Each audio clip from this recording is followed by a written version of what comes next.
Boa noite, pessoal. Aqui mais uma entrevista do MW Futebol.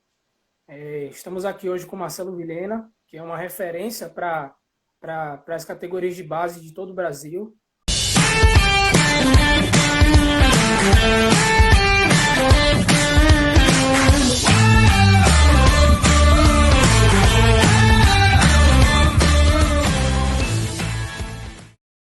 Profissional renomado,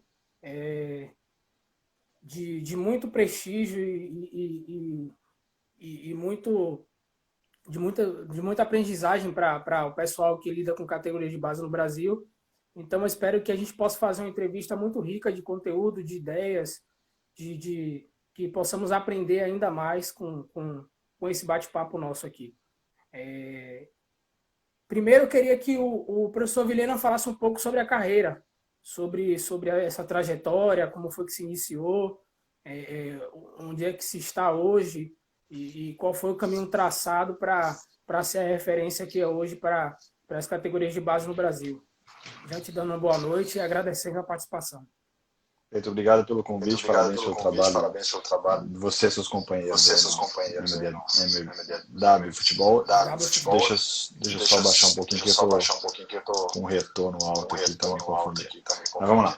Muito obrigado pelo convite, parabéns pelo trabalho. Né? Espero que a gente possa trocar um papo bacana aí que contribua aí para a formação das pessoas que puderem assistir. Mas vamos lá. Eu sou formado em Educação Física, toda a minha formação foi feita em Belo Horizonte, na Universidade Federal de Minas Gerais.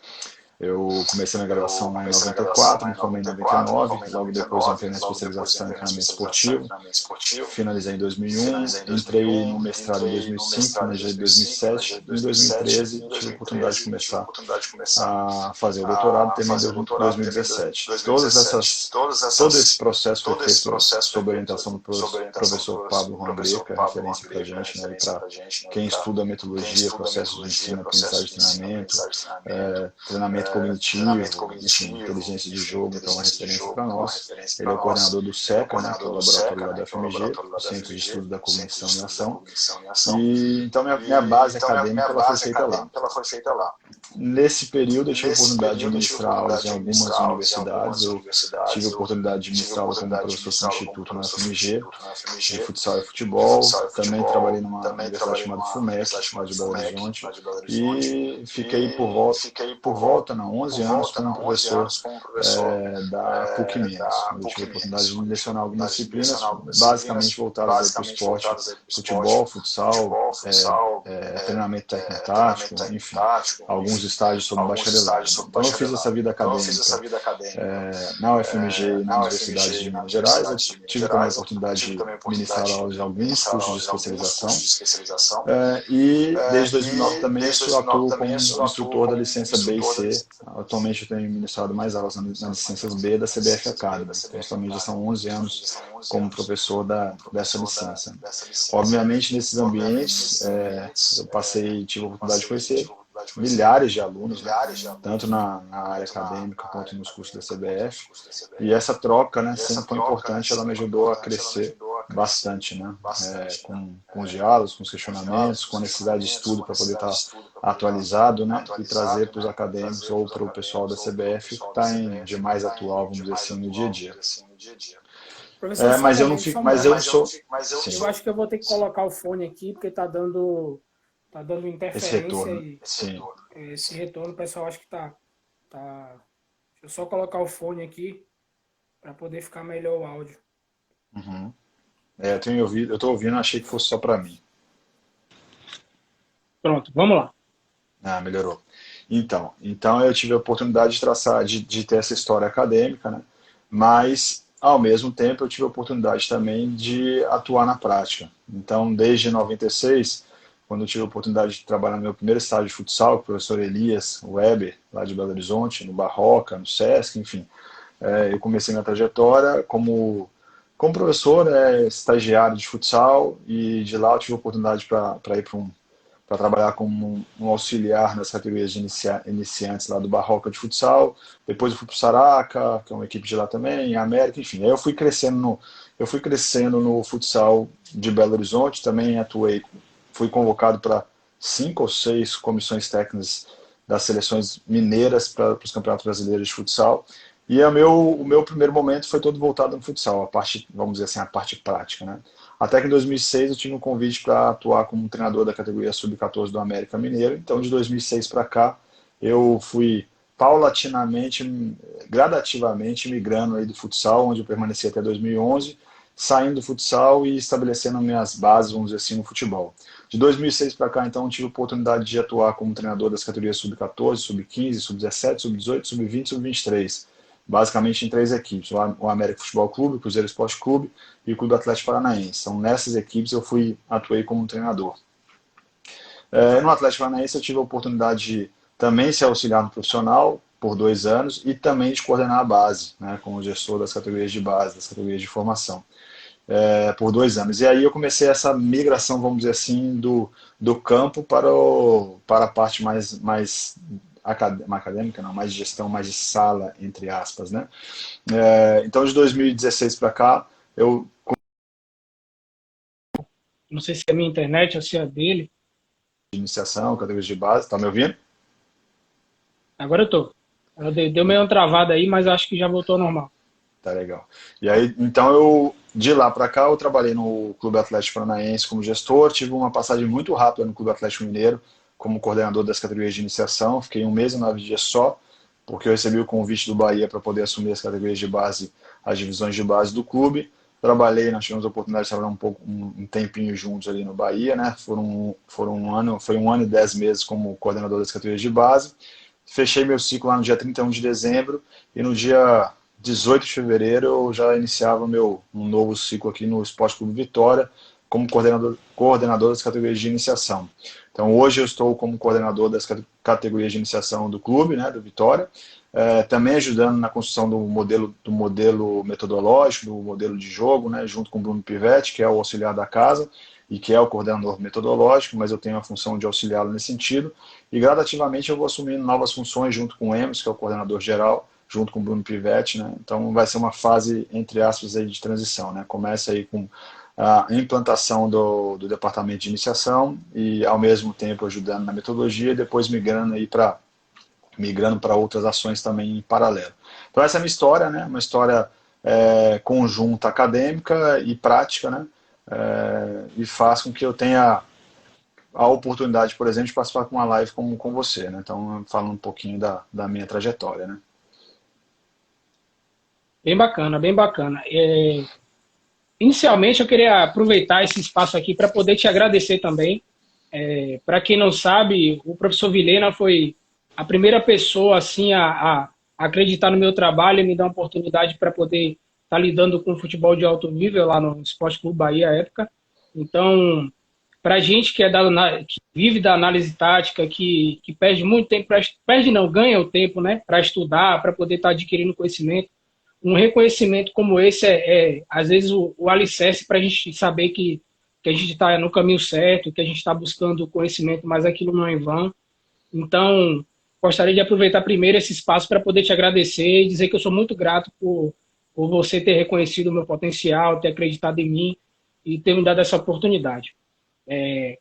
A primeira pergunta aqui vai ser sobre novamente, né, só que de uma forma mais aprofundada, sobre a sua parceria com o Bruno Pivetti.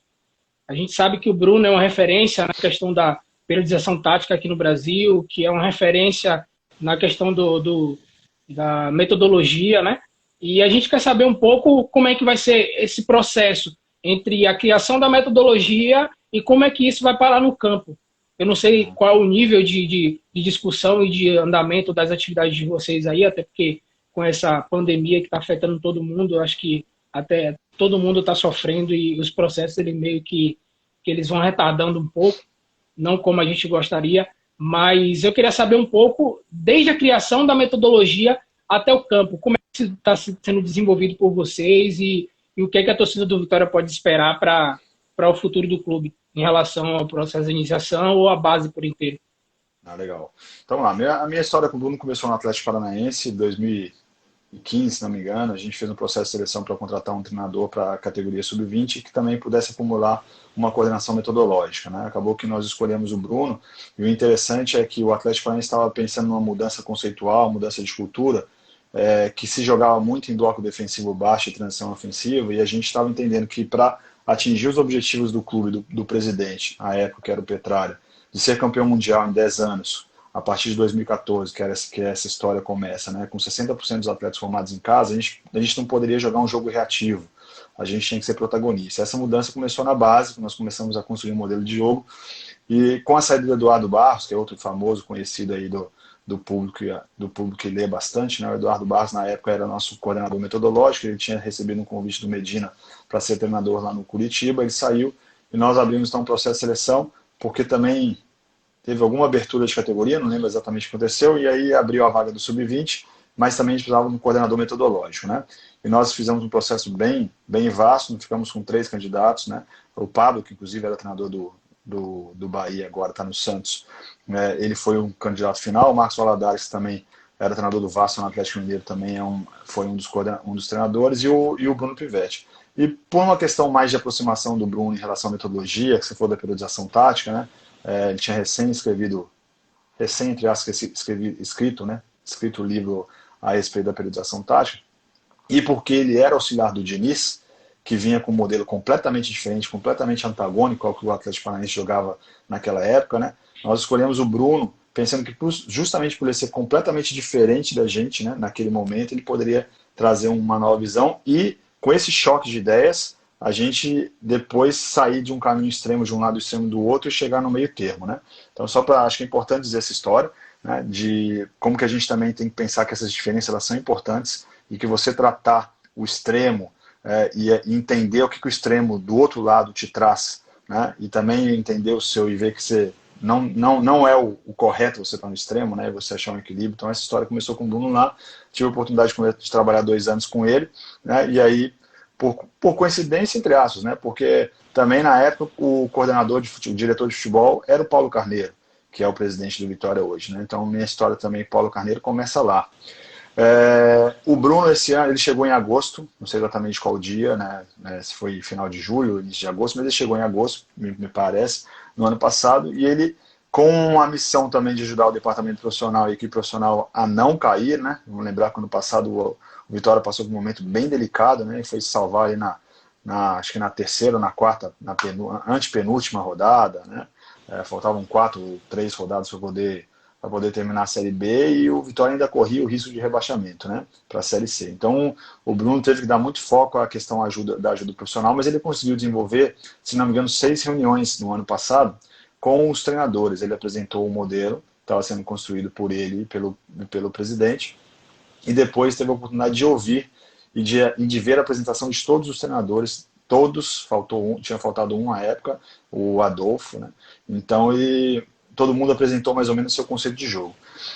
Você falou da pandemia. A pandemia realmente ela nos traz alguns atrasos, mas nesse caso, no Vitória, eu tenho até conversado com alguns pares, né, ela acelerou demais o nosso processo. Porque eu não sei exatamente quando nós começamos, mas 1 mês e meio atrás, o Bruno reativou, então, junto com o Emerson, a pedido do presidente, essas reuniões. A gente tem feito reuniões virtuais. As reuniões não têm sido curtas, elas têm demorado 3, 4 horas, tem reunião que demora 3, 4 horas, e aí o Adolfo teve a oportunidade, treinador do Vitória do Sub-17, de apresentar a sua forma de trabalhar. Depois, a pedido do Bruno, eu apresentei, e do Emerson, o meu modelo de trabalho, né, meu conceito de jogo e tudo mais. Depois o Flavinho, do profissional, também apresentou algumas questões importantes também do que ele acredita e algumas questões específicas do trabalho dele. E a partir dali o Bruno fez um compilado, então, de tudo que foi dito nesse 1 semestre e meio, né? E juntando também com o que ele já tinha identificado, junto com o presidente de cultura, de divisão de médio e longo prazo, do que se espera que o Vitória vai desenvolver, né, em médio e longo prazo. O Bruno nos apresentou, então, voltou de novo essa apresentação. Nós tivemos 3 encontros com o Bruno, e esses encontros aí, nessa brincadeira, eu falei isso ontem numa das reuniões, né? Nós basicamente fizemos aí 18 horas de reunião, no mínimo 18 horas de reunião em 3 semanas, e que se a gente fosse usar um processo natural no clube, 1 vez por semana, 1 hora e meia, nós demoraríamos ali 18 semanas, né? No mínimo, no mínimo. Né? Então, o que está acontecendo hoje é que a gente está avançando demais, e aí o Bruno apresentou todo esse conceito, obviamente ele apresentou com uma abertura para discussão, então nós discutimos ponto a ponto, né? Claro que com algumas coisas inegociáveis em relação à ideia do clube, a ideia do presidente, a ideia da cultura, respeito à cultura também, ao DNA do clube. Então, obviamente, a gente está respeitando isso, tentando trazer o que há de mais moderno no futebol hoje, também respeitando a essência do futebol brasileiro. Então, nós tivemos essa oportunidade. E aí, você falou, qual que é a relação desse casamento, você e o Bruno? Né? Então, o Bruno construiu, entre aspas, apresentou uma forma de trabalho, uma forma de jogo. Nós ainda temos, eu vou explicar, mais etapas a serem cumpridas. E agora eu e os analistas da base, o Cássio e o André, nós estamos responsáveis. E aí o Ricardinho também tem participado. Agora o Luciano também começou a participar.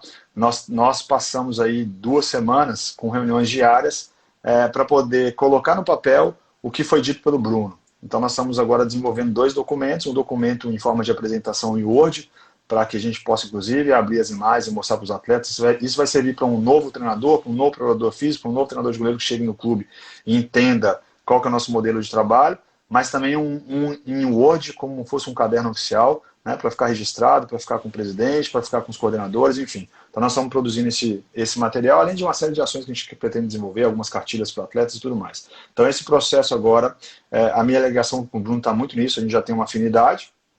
Como a gente trabalhou muito tempo no Atlético Paranaense, a gente concorda em muitos conceitos, né? Nós aprendemos muito lá, né? Nós tivemos a oportunidade de crescer, nós crescemos juntos em relação a alguns conceitos lá, então é bem similar a forma de pensar. Então a gente está conseguindo avançar bastante nesse sentido, está produzindo muito rápido, né? Hoje eu acabei de fechar com o Ricardinho, com o André, com o Cássio e com o Luciano, nós temos mais uma reunião marcada para sexta-feira para a gente fechar definitivamente o primeiro documento. E aí depois a gente começa em um documento num aspecto mais macro, depois a gente vai entrando nos detalhes de tática de grupo, mais na tática coletiva, vamos dizer assim, e depois nós vamos entrando nos aspectos mais de tática de grupo e tática individual. Então está ficando muito rica a discussão e, como você falou, o que a torcida pode esperar? Pode esperar um trabalho unificado, esse é um problema no futebol brasileiro na minha visão, né? Os clubes trabalham, muitos clubes ainda trabalham como ilhas, cada treinador faz um tipo de trabalho, não existe um norte, uma orientação, uma diretriz, né? E aí também não existe um modelo de identidade do clube, enfim. Então esse é um problema, a gente vai garantir para o torcedor do Vitória aí que a gente tenha uma unidade no trabalho, um trabalho muito, muito elaborado, muito científico, muito baseado em informações, em dados, né? Sem deixar de lado a cultura do clube, sem deixar de lado a essência do futebol brasileiro, que é de agressividade, de criatividade, de qualidade técnica, né? Então eu estou muito animado. Claro que eu não gostaria de estar passando por isso, nós enquanto sociedade, né, enquanto seres humanos, famílias e tudo mais, pessoas que vão perder emprego, todo mundo tá sofrendo impacto de uma forma geral, mas o que eu posso falar de positivo desse momento para o Vitória é que a gente está acelerando um processo que a gente demoraria talvez 1 ano para poder fazer, e a gente vai fazer em 2 meses, em 3 meses, né? Então acredito que a gente vai... Essa é a primeira etapa, né? A segunda etapa é depois, quando as equipes voltarem, a gente vai para o campo e aí nós vamos discutir processos mesmo de treino.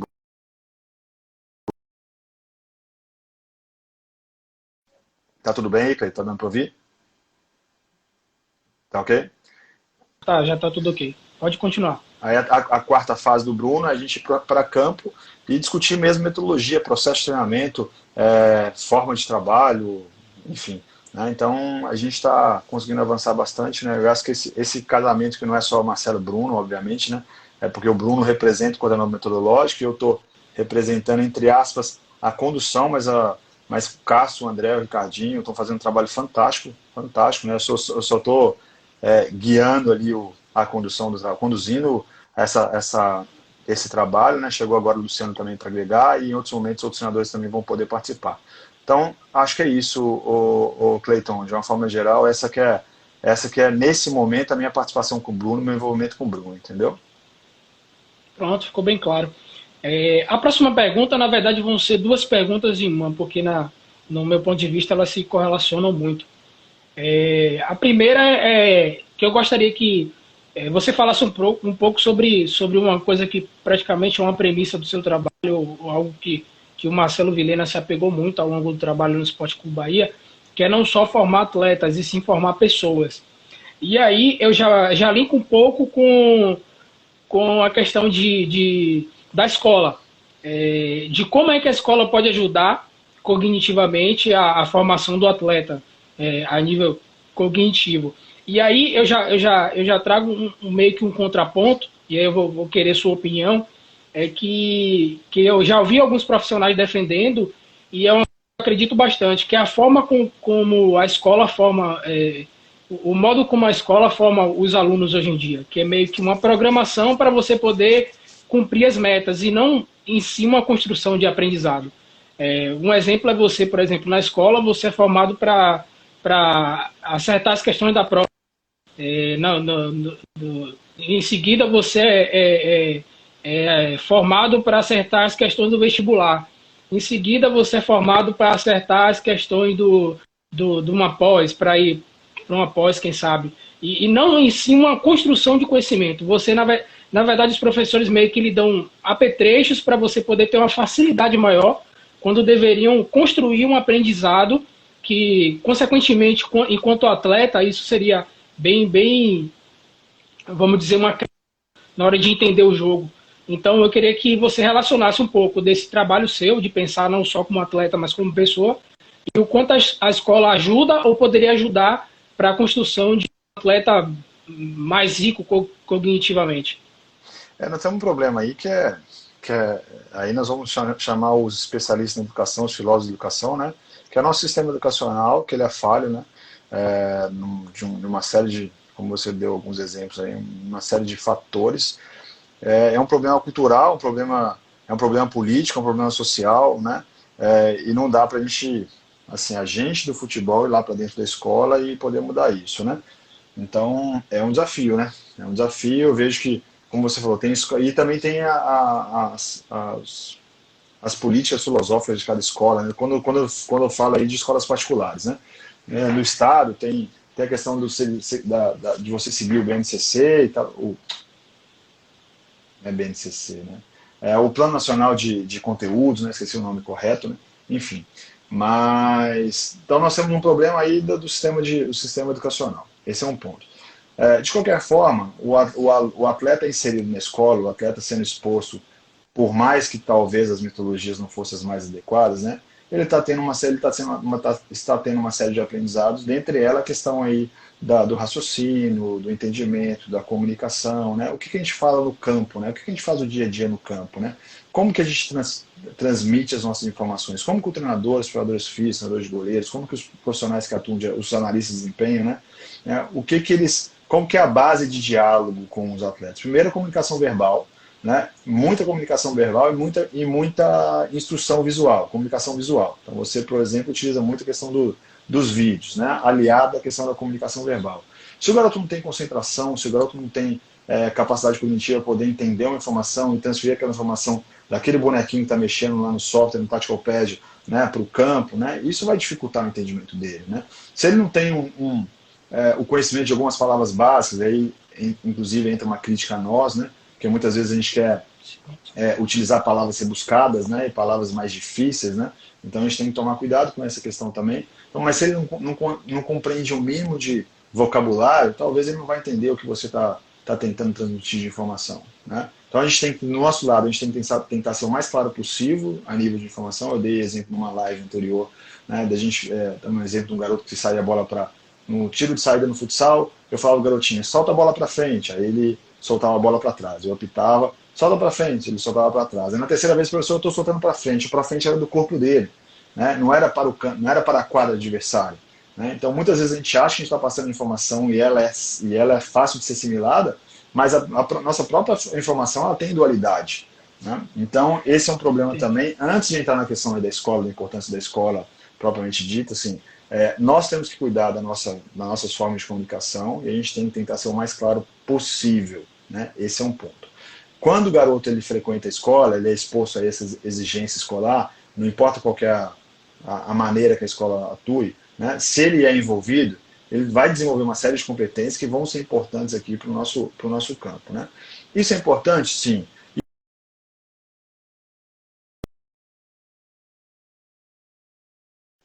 Opa, parou aí? Tudo bem, Cleiton? Tudo bem? Acho que agora voltou, agora tá normal.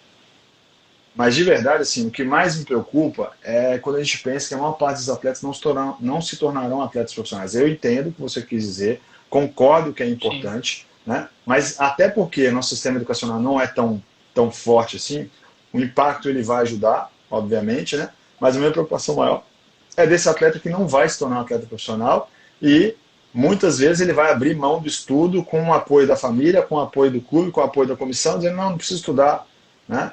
Joga bola, não vai na escola, não faz a prova. Né? Então eu entendo, enquanto ser humano, enquanto meu papel social, que eu preciso fazer com que esse atleta ele saia melhor do que ele entrou. Sair melhor que entrou é pensar nele na sua totalidade, fazer com que ele aprenda a comer bem, ele aprenda a se exercitar, ele aprenda a dormir bem, ele aprenda a estudar, ele aprenda a cumprir regras. Né? Nós estamos hoje tendo que cumprir uma regra de ficar dentro de casa. Né?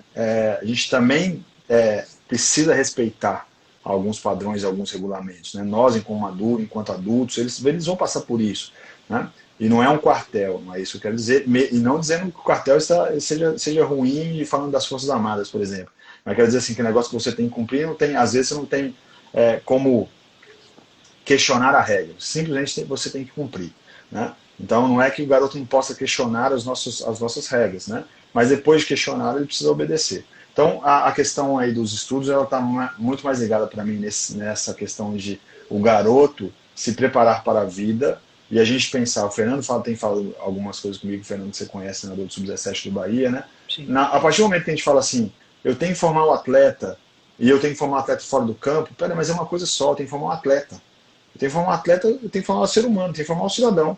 Né? O cidadão que vai jogar bola, ele vai jogar bem bola, mas que também é um cidadão, que respeita, que cuida da família, que dá o retorno para a sociedade, né? Enfim. Né? Então, eu saí um pouco da sua pergunta, tentando fechar aqui, Cleiton. Assim, acho importante a escola, acho que a gente deve cuidar para que esse menino vá para a escola por dois motivos. Porque vai trazer benefícios para ele dentro do campo e também vai garantir que ele tenha, caso não dê certo no futebol, um mínimo de formação básica para ele poder fazer um concurso, para ele poder arrumar um emprego. Hoje, uma maior parte dos empregos exige ensino médio. Né? Então, é mais nessa linha. Né? Eu e concordo com tudo que você falou, e eu meio que linkei porque eu acho que elas de fato se relacionam. Não só o ganho da questão de formar o cidadão para a escola, mas na minha concepção, quanto mais ele frequenta a escola, mais ele vai estar apto a entender o que se passa dentro do campo, né? Porque assim, eu acho que uma coisa mais comum é a gente ver atleta e não saber o que é que ele está treinando ali. É o atleta que vê o cone pelo cone, ele vê a estaca pela estaca, ele vê o gol pelo simplesmente um golzinho ali, ele não entende de fato o propósito. E às vezes isso passa muito pela questão da capacidade de entender o que está acontecendo ali, da questão do raciocínio. Isso tudo é construído também na escola, né? Mas Sim. enfim, ficou bem claro, Mas fechada mesmo a resposta. só para aproveitar a sua colocação, assim, mas eu acho que a gente também transfere muito para a questão do atleta, sabe? Assim, o atleta não entende, mas a gente faz tudo fragmentado. A nutrição está lá, a fisioterapia está lá, a preparação física está aqui, o departamento está aqui. Então, assim, a gente não integra e mostra para ele assim, bom, por que isso é importante para a sua vida? Se alimentar bem, estar bem preparado fisicamente, não ter desvios musculares, cuidar da sua saúde, dormir bem. Né? Por que a gente cobra tudo isso de você? Né? Isso faz bem para você enquanto atleta, obviamente, também faz bem para você enquanto saúde. Só que a gente, de uma certa forma, a gente joga tudo fragmentado. O treinador pensa, eu não estou julgando os treinadores, tá? Estou generalizando aqui. O treinador pensa ali na questão tática, a nutricionista que ele tem que comer, a pedagoga que ele tem que estudar, a assistente social que ele tem que cuidar da família dele, enfim. Né? A gente ainda trabalha de forma muito analítica, muito cartesiana. Né? Então a gente também joga essa responsabilidade para o nosso atleta e fala que ele precisa entender isso, mas a gente também precisa integrar as nossas ações e fazer com que isso tenha sentido para ele. Você lembra aí que a gente teve a oportunidade de trazer no Bahia dois conteúdos aí extracurriculares, vamos dizer assim, capoeira e yoga. Nós não tivemos a competência de poder mostrar para eles qual que era a importância da capoeira e da yoga. Foi bom, teve alguns aspectos positivos, mas a gente poderia ter avançado muito mais. Por erro dos atletas? Não, por erro nosso. Né, de não conseguir fazer interações. Né? Então, assim, muitas vezes o problema é nosso na questão de nessa formação dos atletas, entendeu? Então, é só para fechar sua colocação. Pronto. Tranquilo. A próxima pergunta é muito nessa linha ainda, mas é sobre, às vezes, uma visão externa, que é sobre o processo de maturação do jogador de futebol de base. Que muita gente acha que a qualidade técnica, às vezes, é o único fator significativo para o atleta chegar bem no profissional e poder performar no alto nível. Mas, às vezes não. Isso é uma das séries de fatores que são muito importantes na hora de formar o atleta por completo. Aí tem a questão física, fisiológica, enfim. Mas eu queria que você falasse um pouco disso, porque assim, o mais comum é a gente ver pessoas do lado externo do futebol falar coisas do tipo, eu já vi esse jogador e a qualidade técnica dele é muito acima da média, então ele já deveria estar no profissional. E às vezes esse jogador sobe de categoria dentro da própria base e acaba sentindo e não consegue desempenhar com o que ele fazia da categoria anterior. Então, eu queria que você falasse um pouco sobre isso e como se relacionam as valências para o jogador estar pronto de fato para o profissional. Bom, a pergunta é muito complexa, né? Você começou falando sobre maturação, eu até pensei que você iria para uma outra linha. Bom, primeiro eu acho que para a gente ter mais capacidade de ser assertivo enquanto clube, a partir do momento que a gente define aí quais são as competências que a gente precisa atingir em cada categoria, né? E aí entra todos os aspectos aí, sub-14. Acabou travando um pouco aí, Marcelo. Vamos lá, vou repetir então. Ok, tá ouvindo? Pronto, agora tá tranquilo. Tô ouvindo. A partir do momento que você tem claro, e não é fácil ter isso claro, né, quais são as competências que você deseja que o garoto atinja em cada categoria, sub-14 para o sub-15, sub-15 para o sub-16 e assim por diante. Né? Você vai trabalhar as competências físicas, técnicas, táticas, comportamentais, e a partir do momento que ele atinja ou não aquelas competências, você vai pensar se você vai promovê-lo de categoria ou não.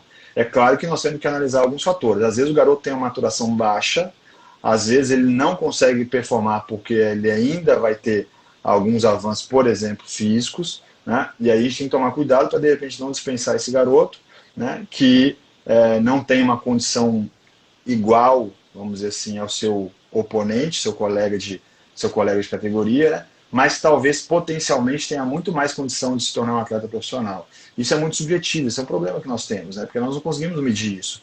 Não conseguimos medir isso de categoria para categoria, não conseguimos medir isso do profissional da base profissional. E aí, como você falou, é multifatorial. Eu lembro do Ramírez, com a gente lá no Bahia, na época do Bahia, né?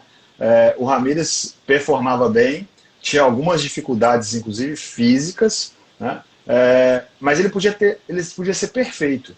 Se na hora do jogo profissional ele não tivesse ainda uma maturidade comportamental, se ele não soubesse lidar com esse ambiente, né, todas as outras competências que ele poderia ter, físicas, técnicas, táticas, ser o cara mais rápido, mais veloz, mais forte, mais resistente, melhor com relação com bola, né, mais inteligente, mas se na hora de sentisse o jogo, se ele não tivesse preparado emocionalmente para o jogo profissional, né, talvez tudo isso fosse jogado por terra. E aí volta e complementa um pouquinho naquela conversa que eu tive que eu falei sobre a questão da educação. A formação do ser humano, ela é importante, o clube tem que entender isso, porque senão você investe num garoto de 14 para 15, para 16, para 17, para 19, quando chega a 19 anos que ele tem uma ascensão meteórica e ele não está preparado a nível de maturidade, ele vai se envolver com as meninas que chovem, o assédio de mulheres, a questão de novos colegas, de festas, de bebidas. Eu vivenciei isso no Atlético Paranaense, eu tive a oportunidade de acompanhar alguns atletas que tiveram essa promoção e hoje sumiram no mercado, porque eles não estavam preparados mentalmente, não tiveram o clube não conseguiu dar esse suporte, o clube não conseguiu preparar, ou o clube fez o máximo que pôde, mas a família não ajudou, o empresário não ajudou, como eu falei, é multifatorial, né? E esse garoto não teve essa competência para poder transitar. Então, assim, é muito difícil, porque aí, de repente, ele tem essa maturidade, aí vamos para o outro lado. Ele tem isso, mas faltou uma competência física. Ele tem isso, mas faltou uma competência tática. Ele tem isso, mas faltou uma competência técnica. Ele é um atacante que chega lá, ele embola, ele tem tudo isso, ele é corajoso, ele é resiliente, ele é concentrado, ele é forte, mas chega na hora do gol e chuta para fora. Chutou uma, duas, três vezes. Dependendo do ambiente que você esteja, do clube que você esteja, Atlético Paranaense, a torcida não perdoava, né? Eu ainda estou conhecendo aqui o Bahia, o Vitória, ainda vou conhecer esse ambiente profissional. O Bahia, a Bahia também é a minha opinião, tá? Que a torcida não tinha paciência com os jogadores da base do Bahia. A paciência ela se esgotava rápido, é uma opinião pessoal, né? Então tudo isso também vai contribuir para essa questão da transição, né? Então, encurtando essa longa resposta, né? Eu não tenho, e acho que os clubes têm que construir esses mecanismos aí, essas diretrizes, na verdade não são diretrizes, né? Mas esse conteúdo formativo de categoria, para ser menos subjetivo, para ser mais objetivo em relação aos processos de transição de categorias, né? E tentar formar esse jogador na sua totalidade, volta na questão dessa formação integral, e aí envolve também todos os aspectos externos que vão fazer que esse garoto ele seja mais homem, mais preparado como homem, né? Para poder atuar num ambiente profissional. Acho de uma forma geral é isso, Cleiton. Show. Tem a ver muito com o aspecto tático e técnico do jogo. Para o professor Vilhena, qual tem que ser a dose entre a tática coletiva e a tática individual? Porque muita gente parte da premissa que na base você tem que trabalhar a questão técnica, a questão do primeiro toque, a questão da recepção, do confronto individual, e não tanto a questão tática do jogo em si. E então eu queria saber de você qual a sua opinião sobre isso. Se tem que ser balanceado, se tem que focar mais na parte tática ou na parte técnica, e em qual processo isso vai ser dividido, se vai ser em categoria A, categoria B, quanto é que ele já está pronto para receber um pouco de informação tática. E aliado a essa pergunta, eu já gostaria de fazer outra que eu acho que também tem um pouco a ver com o tema, que são entre os jogos pequenos e os jogos grandes, que eu já li uma entrevista sua falando sobre isso, que é a importância de mesclar dentro do treino, a questão de você saber direcionar o sentido do treino entre o jogo pequeno e o jogo grande, que isso vai acaba dando um reflexo maior quando você vai para o jogo. Então eu queria que você meio que relacionasse essas duas perguntas para dar um feedback final para a gente sobre esse tema. Legal, Pedro, vamos lá. Até já vi alguns colegas aí, Rodrigo, Ricardinho, o Rica, né? Então deixar um abraço para todos que trabalham, que já trabalharam comigo, colegas, amigos, né? E eles já ouviram, parte deles já ouviram esse meu discurso a respeito dessa formação do atleta, né? Cada vez mais eu estou convencido que nós na base temos que nos preocupar em formar o atleta. Nós não formamos as equipes campeãs para a equipe pro nosso... O Vitória não vai formar uma equipe, o Rodrigo não tem que se preocupar em formar uma equipe campeã sub-20 para o Geninho. Ele tem que se preocupar em formar atletas para o Geninho. A equipe ela não vai subir toda, vai subir os atletas. E às vezes nós vamos ter excelentes atletas, só que naquele momento, analisando os atletas, nós já temos um departamento profissional, às vezes não vai ter espaço, ele vai ser inserido em um outro clube, num outro mercado, inclusive de fora, né? Então tem uma série de fatores que vão também ajudar a questão dessa promoção ou não. E aí voltando na resposta, nós temos que ter muito cuidado, que eu vejo hoje pela questão do sistema de formação esportiva do país, do mundo, né? Nós somos cobrados aí pelos resultados. Então um treinador de sub-14 já se sente pressionado, ele tem que ser campeão dos campeonatinhos de sub-14, né? Porque se ele não for campeão ele é mal visto, ele não é valorizado, os pares deles falam que ele não é um bom profissional, a torcida, os pais e tudo mais, né? E aí o que esse treinador, em via de regra, ele se preocupa com plano tático, com modelo de jogo, com plano de jogo. Como que eu vou superar a equipe do meu adversário, né? E isso tem feito, isso é uma opinião pessoal, né? Então isso faz com que os treinadores se sintam muito mais pressionados em formar as equipes em detrimento da formação da questão individual, do jogador. E trabalhar as questões aí, técnicas, tática individual, tomar decisões em ações individuais, tomar decisão em ações de grupo, que envolve 2 ou 3 pessoas, que é a essência do futebol brasileiro. E aí, como o treinador ele é pressionado pelo jogo, e é muito mais rápido ele criar um comportamento coletivo do que você ir lapidando individualmente, que é outro desafio, e aí entra uma outra questão. Quantos treinadores estão preparados para trabalhar as individualidades? É muito mais fácil você pegar e falar assim, vou fazer um treino geral, vou dar uma aula aqui de matemática, vou colocar essas pontinhas no quadro aqui, no quadro, na lousa, e aí se resolve, né? É mais ou menos isso. Eu vou lá dou uma tarefa. Posse de bola. Nós vamos manter a posse de bola. Mas como é essa posse de bola? E a posse de bola para o Cleiton? Ele vai poder dar 2 toques? O Marcelo tem que abrir o corpo? O Rodrigo tem que usar sua perna esquerda? Né? Ou a perna direita? Enfim. Né? Então a gente não pensa, via de regra, nos aspectos individuais. Eu tenho começado a dar esses exemplos. Por que não um trabalho de posse de bola, que eu vou preparar para o dia seguinte, eu penso, bom, eu preciso melhorar a minha posse de bola, eu preciso dar largura e profundidade na minha equipe. Ok, eu vou trabalhar isso. Só que quem que eu posso trabalhar amanhã algumas especificidades? Para o Cleiton, eu vou colocar uma regra específica. Para o Marcelo vai ser outra, para o Rodrigo vai ser outra, para o Rica vai ser outra. Né? Para esses 4 amanhã eu vou pensar individualmente. Eles vão trabalhar dentro do coletivo, mas eles vão ter tarefas individuais, pensando nas limitações deles. No dia seguinte, ou eu vou fazer isso de novo com os 4, ou eu vou pensar em outros 4. Né? Então, a gente precisa começar a montar planos individuais dentro do nosso plano coletivo. Além daqueles treinos específicos, além daqueles treinos que são gerais, né? Que todo mundo está cruzando, todo mundo está cabeceando, todo mundo está fazendo um para um. Então, isso também ele está dentro desse processo, né? Mas isso eu vejo sendo feito com mais volume do que a primeira informação que eu dei, que é dentro do aspecto coletivo a gente considerar as individualidades. Né? Então, essa é algo que eu chamo a atenção. Né? Primeiro ponto, qual que é o papel da base? Formar atletas para o profissional ou para o mercado de trabalho. Cada clube vai ter sua filosofia, mas é formar atletas, não é formar a equipe campeã. Né? Então, de repente, eu não vou ser campeão, mas eu promovi 3, 4 atletas para a categoria acima de altíssimo nível, padrão ouro. Então, pronto. Né? É claro que quanto mais atletas de alto nível, a gente entende que a gente também vai formar equipes vencedoras. Né? Mas acho que o processo tem que ser o contrário. Vamos formar atletas vencedores e junto com esses atletas formar a equipe. É mais difícil de operacionalizar, mas é o que eu penso. Né? Nós temos que pensar nas individualidades. E a questão da questão dos jogos. Né? Só para fechar esse exemplo, eu também dei, só para voltar antes de fechar, um colega meu, grande amigo, falando uma vez sobre, ele teve a oportunidade de ir para o futebol profissional, e ele foi trabalhar com um grande treinador de alto nível aí, nacional, e quando o treinador falou assim, tinha promovido um atleta dele, né, e o treinador falou assim, pô, esse atleta não sabe cabecear.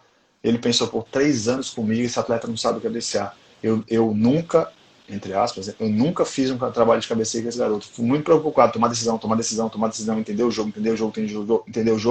Então a gente está muito voltado para o aspecto tático, não estou falando que a gente não tem que ser a lógica do jogo, é comandado pelo viés tático, só que nós estamos esquecendo de trabalhar alguns componentes técnicos, né? Algumas questões individuais. Então, só para fechar aquela conversa anterior. Em relação aos jogos, né? Na verdade eu não falei pequenos e grandes jogos. Assim, o que eu falo é que nós temos uma série de processos de ensino, aprendizagem e treinamento.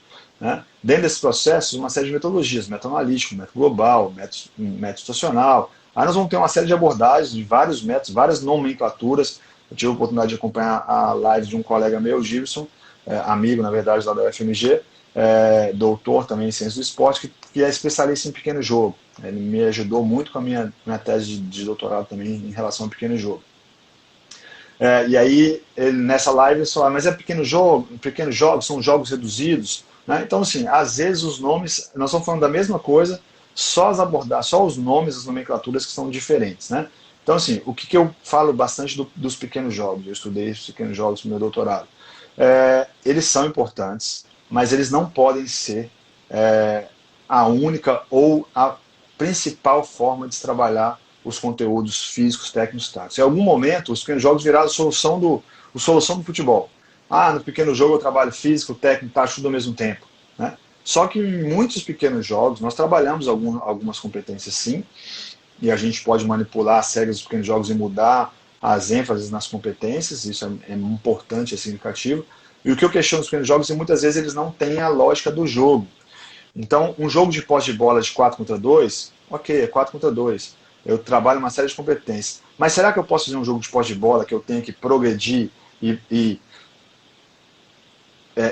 evitar uma progressão ou ao mesmo tempo eu progredir? Será que eu posso colocar a lógica do jogo formal, que é um gol na frente, um gol atrás? Não precisa ter o gol, mas você atacar um eixo, você defender o outro. Essas relações, eu vou dar um exemplo para ficar mais claro. Jogo dos 10 passes. O que é botar 10 contra 10 fazendo 10 passes? E o que é botar 10 contra 10 posicionalmente falando, e você fazer um jogo dos 10 passes, e quando você dá o 10º passo, você tem direito a atacar a última linha e fazer o gol.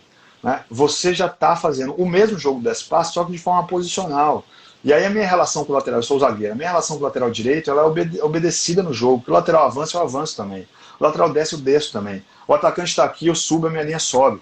Mas no jogo de 10 passes aberto, né, eu trabalho passe, criação de linha de passe, tomar decisão, leitura de jogo, eu trabalho tudo isso, eu não estou dizendo, mas muitas vezes a gente trabalha muito dessa forma incidental, dessa forma mais aberta, menos posicional, e essa falta do posicionamento faz com que eu demore mais para transferir esse conteúdo do meu treino para o jogo.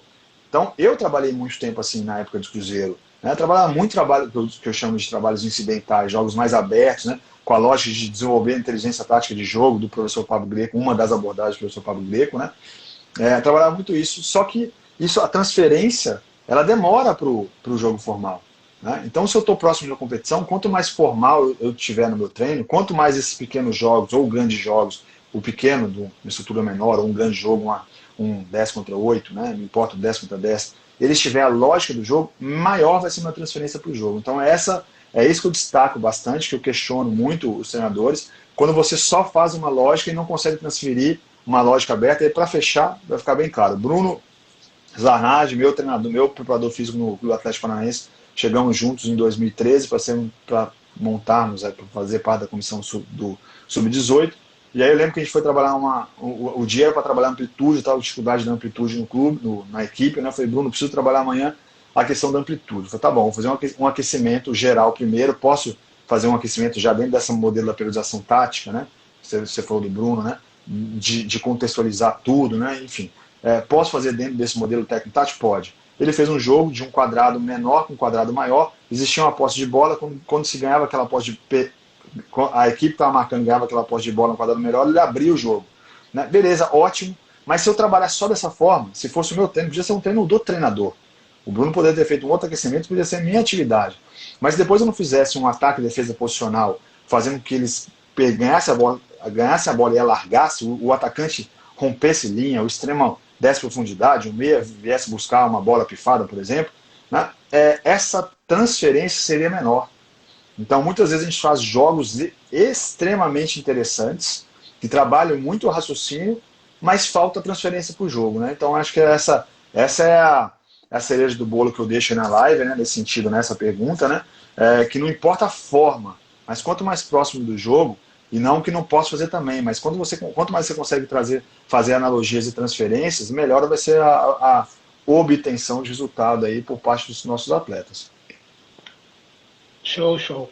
A pergunta vai para o sentido da análise de desempenho. Para ti, qual a importância da análise de desempenho na categoria de base? Porque eu vejo muito estimando o analista da base, porque muita gente pensa que o futebol, o papel da análise de desempenho é só o plano tático de jogo em si. Então, quando parte para a premissa que a base é para formar jogador, e vai muito para a questão das individualidades, as pessoas pensam que não tem muito o que fazer, e eu discordo bastante, mas eu queria saber da opinião do Vilhena, enquanto ao papel do analista de desempenho nas categorias de base. Esse é um desafio que nós temos na base, principalmente pela questão de equipamentos e de pessoal. Né? Acho que a análise de desempenho ainda merece um pouco mais de valorização no departamento de base, quando eu falo isso de uma forma geral. Ela precisa estar tão bem equipada quanto o departamento profissional, vocês precisam ter bons equipamentos para poderem fazer as análises e fazer em velocidade, porque a demanda é altíssima. Né? Nós temos muita coisa, treino, jogo, o profissional também tem isso, né? Mas são várias categorias, jogo para um lado, jogo para o outro, né? E muitas vezes nós não temos as ferramentas adequadas, vocês demoram muito tempo para poder fazer as análises. E aí as análises elas ficam muito mais coletivas, né, pela falta de tempo. Então, começando de novo a minha resposta. Bom, primeiro, acho que os clubes precisam valorizar mais esse departamento, termos mais profissionais e mais ferramentas de qualidade. Para quê? Para que esses profissionais não façam só as análises coletivas e trabalhem para os treinadores, que é outra coisa que no Clube Atlético Paranaense não acontecia. No Bahia a gente estava tentando ali, com a chegada de vocês, ali, melhorar esse processo. Espero que a gente consiga fazer isso também no Vitória, que é justamente garantir, eu já tenho conversado com os dois analistas, com o Cássio e com o André, né? É garantir que as informações sejam informações importantes para o clube. Para o clube, em que sentido? O Marcelo está evoluindo, ele está evoluindo em quais aspectos? Ele evoluiu de um jogo para o outro, ele evoluiu de um treino para o outro, ele melhorou a finalização, ele melhorou a tomar decisão, ele melhorou o encaixe da linha, ele está mais compactado, né? Então, só que imagina que você tem que fazer isso para 32, para 20, né? Na semana toda, né? Mas isso que vai dar o feedback para poder falar assim, o que eu preciso trabalhar com o Marcelo? Aí volta naquela conversa anterior. O treino não tem que ser montado só pelo aspecto coletivo, ele tem que ser montado pelas necessidades individuais também. Né? E aí você fazer até pequenos grupos, né? E trabalhar sessões com conteúdos específicos. Mas quanto mais equipado, quanto mais o analista de desempenho trabalhar com esse viés que não depende do analista, depende da demanda, da diretriz do clube. Não é o analista que vai chegar falando que tem que ser isso. O clube tem que entender que esse é um papel do analista, não é só analisar o jogo, e não é só analisar o jogo do adversário, que você sabe que muitas vezes acontece, o treinador, a demanda é toda para você analisar o próximo adversário. Mas peraí, volta naquela resposta. Eu estou preocupado em ser campeão ou estou preocupado em formar? Eu tenho que ser preocupado com os dois. Eu tenho que achar esse equilíbrio. Ser campeão, formando. Formar um atleta campeão, formar um atleta vencedor. Então eu preciso achar esse equilíbrio para que os analistas consigam fazer as análises coletivas da nossa equipe, que os analistas consigam fazer as análises coletivas do adversário, mas que os analistas garantam as análises individuais. E que essa informação ela não fique num pedaço de papel, né, e que ela volte para a coordenação técnica para os treinadores e que esses conteúdos sejam realmente trabalhados. Aí nós vamos falando em formação de atleta, né, porque senão, de novo, é a formação geral. Né? Então acho que esse é um papel importantíssimo da análise de desempenho. Você pode, né, fazer com menos material, com menos equipamento, dar seu máximo e fazer da melhor forma possível, vai te limitar em relação ao tempo, você sabe disso, vai demorar mais para poder entregar relatórios e tudo mais, mas é possível fazer. Depende também dessa diretriz do clube, o que eu tenho que fazer? É só analisar. A gente sabe que tem clube que, essa é a minha visão da análise de desempenho para a base, tá? Mas tem clube que, tem gestor que vai achar que o analista de desempenho tem que avaliar o adversário. Né? Não é a minha visão. Minha visão é que ele tem que avaliar a nossa equipe. O último Atlético Paranaense era esse, a última etapa, depois que o analista completasse todos os protocolos do clube, que eram coletivos individuais, aí, se você terminasse na quarta, na quinta, você tinha tempo para poder fazer a análise do adversário para o treinador no dia seguinte. Fora isso, se você não entregasse isso para o clube, você não podia passar para a próxima etapa. Então, é uma visão de olhar para si e não olhar para o outro. Os nossos atletas estão conseguindo desenvolver os nossos conteúdos definidos por nossas diretrizes, né? Então, mais nesse sentido, Cleiton, eu acho que é isso que eu acredito em relação à análise de desempenho para a base, né, de profissionais que consigam ter esse olhar coletivo individual, né? E aí é claro que vocês vão até um certo ponto, né? Porque depois também tem que voltar para a coordenação e os treinadores têm que conseguir dar conta de resolver esses problemas, né? Com certeza. Eu vou até em confidencialidade que é minha, né?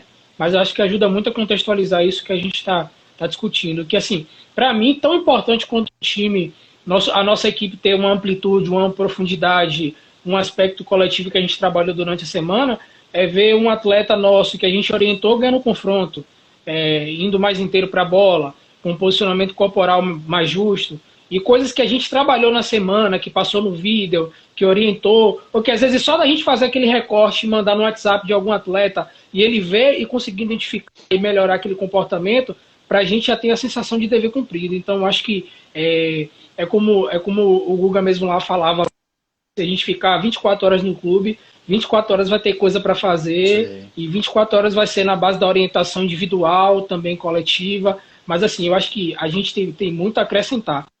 Com certeza. E aí, se o Brasil evoluir na... Pode ir. Pode falar. Não, eu vou falar, outra questão também, você sabe como que nós tínhamos dificuldade no Bahia, lá no Fazendão, né? Agora o Bahia avançou nesse sentido em relação à estrutura, né? Você também tem um espaço adequado, você poder receber um espaço que você consiga receber os atletas com qualidade e criar essa rotina, né? Agora esquece o Bahia, pensando na questão de processo, você criar essa rotina do atleta também, isso aconteceu muito no Atlético Paranaense comigo. Os atletas, depois eram eles que buscavam a análise de desempenho. Sabiam que existia um protocolo, né? E eles sabiam que tal dia ia estar disponível a informação, e os atletas já iam lá em grupos, né? por posição, existia a demanda da analista de desempenho para poder dar esse feedback, mas muitas vezes o próprio atleta ia lá buscar. Isso já é uma mudança de comportamento, já é uma mudança de perfil, já é uma mudança de profissionalismo e é uma valorização do departamento, né? Então vocês têm muito, mas muito a acrescentar. Eu vejo, infelizmente, que a gente ainda institucionalmente, quando fala futebol brasileiro, ainda valoriza muito pouco os profissionais de análise de desempenho, principalmente na base, e dão poucas condições. A gente precisa avançar muito nisso para a gente poder dar mais excelência, ter mais excelência no nosso trabalho, né?